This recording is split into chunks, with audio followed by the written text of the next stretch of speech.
नमस्कार सबैमा म अनिल पाण्डे फेरि तपाईहरुको बीचमा अर्को नयाँ भिडियो लिएर आइसकेको छु। आज तपाईहरुलाई म पास्ट पर्फेक्ट कन्टिन्युअस को प्रयोग गरेर देखाउँछु, जुन कि हामी धेरै विद्यार्थी भाइ बहिनीहरुलाई अथवा स्पिकर्सहरुलाई जो इंग्लिश बोल्न चाहनुहुन्छ धेरै कन्फ्युजन हुन्छ।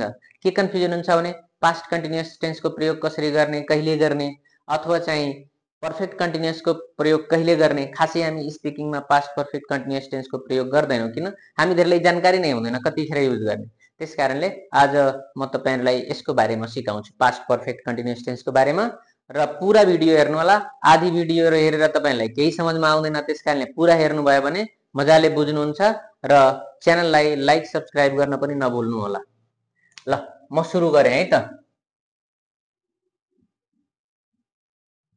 Past perfect continuous. ल पास्ट पर्फेक्ट में तपाईहरु के बुझ्नुस् है, नेपालीमा लेख्न आवश्यकता पर्दैन। यसमा सिम्पली तपाई पहिला रुल बुझ्नुस् है। रुल के छ, कन्टिन्युअस भनेको भर्ब फोर हो है, यसको रुल बनाउन मैले सिकाएको छु पहिल्यै। अनि पर्फेक्ट भनेको भित्री हो, तर भर्ब फोर को अगाडि जहिले पनि बी को फर्म आउँछ, त्यसकारणले बी को फर्म के छ यहाँ, बीन छ। र अब पास्ट छ र भर्ब थ्री को अगाडि भनेपछि पर्फेक्ट को अगाडि जहिले पनि हैव को फर्म आउँछ। हैव को अनि पास्ट भनेको V2 हो, त्यसकारणले हैव को V2 के भइहाल्छ, हैड भइहाल्छ। एन्ड प्लस यहाँ के छ त, सब्जेक्ट आइहाल्यो। एन्ड यहाँ हामी के राख्दियौं, अब्जेक्ट राख्दियौं है त। यो यहाँ लेख्दिन्छु मैले। ल यो क्लियर भयो। अब हेर्नुस्, तपाईहरुलाई नेगेटिभ बनाउन पर्यो। नेगेटिभ को लागि के छ, सब्जेक्ट प्लस एक्जेक्टिभ भर्ब अलरेडी छ। अब धेरै जना विद्यार्थी भाइ बहिनीले के गर्छन्, नेगेटिभ बनाउँदा नट कतिजना बीन को पछाडी लगाउँछन्। यो मूर्खता नगर्नु होला, किन सब्जेक्ट को पछाडी जुन एक्जेक्टिभ भर्ब हुन्छ जहिले पनि नट त्यसैमा लाग्छ। त्यसपछि त त्यो एक्जेक्टिभ भर्ब को कामै गरे छैन नि, त्यो त मेन भर्ब को काम गरिरहेछ। त्यसकारणले यहाँ बुझ्नु होला, यो दुईटै फंक्सन के को लागि गरिरहेछन्, मेन भर्ब को लागि। त्यसकारणले यहाँ चाहिँ नट कहिले पनि नलगाउनु। प्लस के राख्यौं, बीन एन्ड के छ, भर्ब फोर अब्जेक्ट। नेगेटिभ भइहाल्यो। यस नो क्वेशन में हामी के गर्छौं, हेर्नुस् है। यस नो क्वेशन में एक्जेक्टिभ भर्ब हामी के गर्दियौं, अगाडि गर्दियौं। अब बच्यो के, सब्जेक्ट प्लस नेगेटिभ बनाउने भए नट राख्नुस्, नआए भने नराख्नु होला। बीन राख्नु भयो, त्यसपछि के छ, भर्ब फोर अब्जेक्ट राख्नु भयो। And finally question mark. यतिले पुग्छ त, पुग्दैन। डब्ल्युएच क्वेशन पनि चाहियो। डब्ल्युएच क्वेशन को लागि के चाहिन्छ, डब्ल्युएच वर्ड चाहिन्छ। बाकी तपाईहरुलाई थाहै छ के गर्न छ, सेम यस नो क्वेशन को फर्मलाई सार्दिने रुललाई। के छ यहाँ, subject plus been verb for object and question mark. ल यहाँसम्म क्लियर भयो। अब चाहिँ तपाईहरुलाई म यसको टाइमलाइन बनाएर तपाईलाई फेरि रुल बुझाउने प्रयास गर्छु है। ल हेर्नुस्, यो ठाउँ भनेको प्रेजेन्ट हो है, यो प्रेजेन्ट हो। अब प्रेजेन्ट हो भने यो ठाउँलाई त छुनै भएन सबभन्दा पहिला। यहाँ छोइदियो भने त पास्ट को कुरै रहेन। अब पास्टमा कुनै पनि ठाउँ, यहाँ यहाँ यहाँ जहाँ भए पनि यही मानिहालौं, कुनै काम सुरु भयो। ल जस्तै म आजै पढाउन सुरु गरे, ल म पढाए 10 मिनेट पहिला सुरु गरे, त यहाँ म बाइ द वे भइरहेछ तपाईको 12 बजिरहेछ भने दिउँसोको। अब म काम गरिरहेको काम यहाँ त गरि नै रहेको छु, पढाइरहेको छु। अब यहाँ 3 बजिसक्यो है, कति बजिसक्यो, 3 बजिसक्यो। र यो काम अहिले पनि म गरि नै राखेको छु।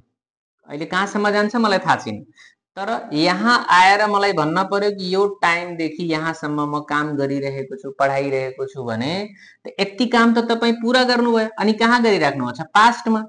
प्रेजेन्टलाई त छ छैन, पास्टमा तपाई यति काम पूरा गरिसक्नुभयो।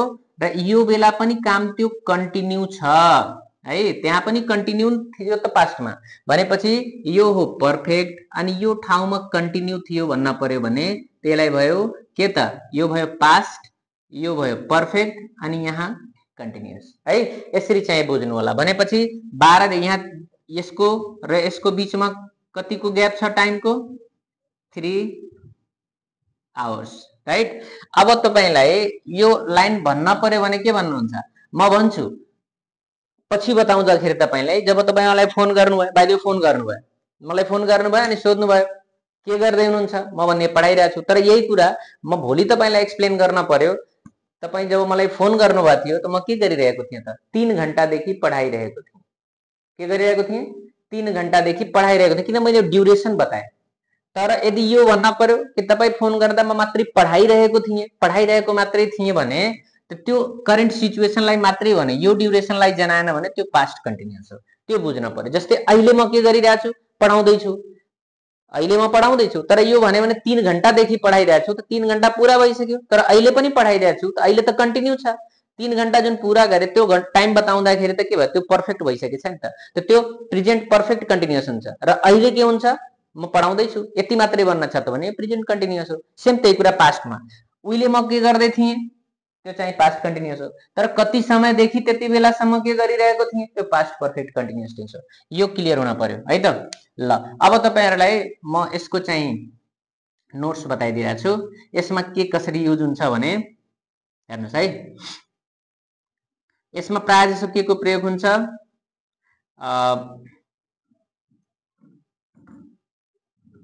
फर्स्टमा when plus simple past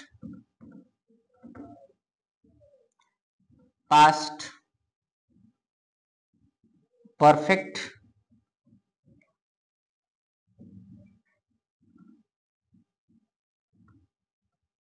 continuous।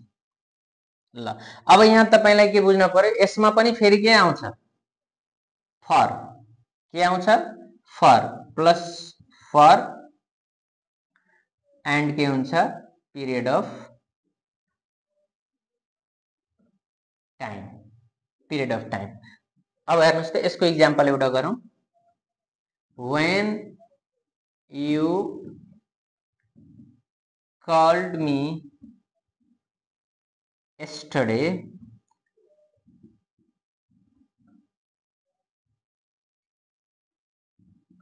I had been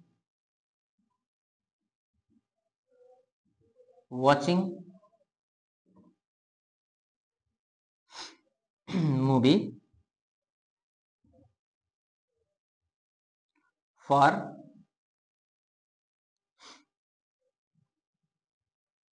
4 hours, right. अब हेर्नुस् त म 4 घण्टादेखि मुभी हेरिरहेको थिएँ। कब? जति बेला तपाई मलाई फोन गर्नुभयो।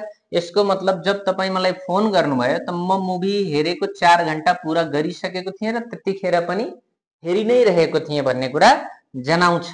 भनेपछि कुनै पनि पास्टको पोइन्ट अफ टाइम जनाइदियो। जुन बेला तपाई कुनै काम पहिल्यैदेखि गरिराख्नु भएको थियो त्यो ड्युरेसन जनाएर भन्नुहुन्छ म यति समयदेखि यो काम गरिरहेको थिएँ भने त्यहाँ पास्ट पर्फेक्ट कन्टिन्युअस टेन्सको प्रयोग गरिन्छ। तर सेम यही कुरा बुझ्नुस्, यदि तपाईलाई यो फर प्लस 4 आवर्स हटाइदियो भने तब के भइहाल्छ? त्यतिखेर बस यो ड्युरेसन हट्ने बित्तिकै यो के भइहाल्छ त? वाज वाचिङ भइहाल्छ, पास्ट कन्टिन्युअस भइहाल्छ। किन? यो पर्फेक्ट जुन 4 घण्टा तपाई कम्प्लिट गर्नुभएको थियो यो ड्युरेसन के भयो त? त्यहाँबाट हटिहाल्यो, समय बताउनु भएन। अब तपाई त्यो बताइराख्नुहुन्छ त्यो करेन्ट टाइम जतिखेर फोन आयो त्यतिखेर मात्रै के गर्दै हुनुहुन्थ्यो। तर यहाँ के गरिएछ? 4 घण्टादेखि म त्यो काम गरिरहेको थिएँ, मतलब 4 घण्टा पूरा गरिसकेको थिएँ, यो ड्युरेसन बताइरहेछ र अहिले पनि गरिरहेको छु। त्यसकारणले यहाँ के जनाइदियो? Past perfect continuous. कसले जनायो? For plus period of time. आएन भने के गर्नु होला? वाज वेयर प्लस भर्ब फोरमा जानु होला, पास्ट कन्टिन्युअस। भनेपछि यो तरिकाले हामीले चाहिँ के गर्छौं त? पास्ट कन्टिन्युअस को प्रयोग गर्न सक्छौं। ठीक छ। अथवा यहाँ सिन्स को प्रयोग पनि हामी गर्छौं है। सिन्स को प्रयोग गर्छौं। कसरी गर्छौं त? तपाई यो पनि भन्न सक्नुहुन्छ I had been watching movie। Same कुरा, I had been watching movie since the morning। म बिहानैदेखि मुभी हेरिरहेको थिएँ। यहाँ तपाई सिन्स राखेर जब यो पिरियड अफ टाइम नजनाएर पोइन्ट अफ टाइम को कुरा गर्दिनुहुन्छ त यहाँ फर को ठाउँमा के भइहाल्छ? सिन्स को कुरा आउँछ। जस्तै जुन ठाउँमा यस लाग्दैन नि त्यहाँ सिम्पली के बुझ्नुस्? त्यहाँ सिन्स लाग्छ। जस्तै since the morning, since last night, since last year, since last Monday, since last week यसरी चाहिँ कुरा गर्दाखेरि हामी बुझ्छौं सिन्स को प्रयोग यहाँ कहाँ हुन्छ जब यहाँ टाइममा यस दिएको हुन्न अथवा पिरियड जनाएको हुँदैन पोइन्ट अफ टाइम जनाएको हुन्छ ल guys past perfect continuous I think बुझ्नु भयो होला र मजाले प्रयोग गर्न सक्नुहुन्छ होला केही कमी कमजोरी रह्यो भने सुझाव दिनु होला र तपाईहरुलाई चाहिँ नयाँ भिडियोहरु चाहियो यस्ता अझै भिडियोहरु चाहियो भने लाइक सब्स्क्राइब गर्न नबिर्सिनु होला र अझै थप केही जानकारी चाहियो यसको बारेमा भने कमेन्टमा लेख्नु होला त्यहाँ तपाईहरुलाई विस्तृत यसको अझै जानकारी दिनेछु थ्यांक यू धन्यवाद नमस्कार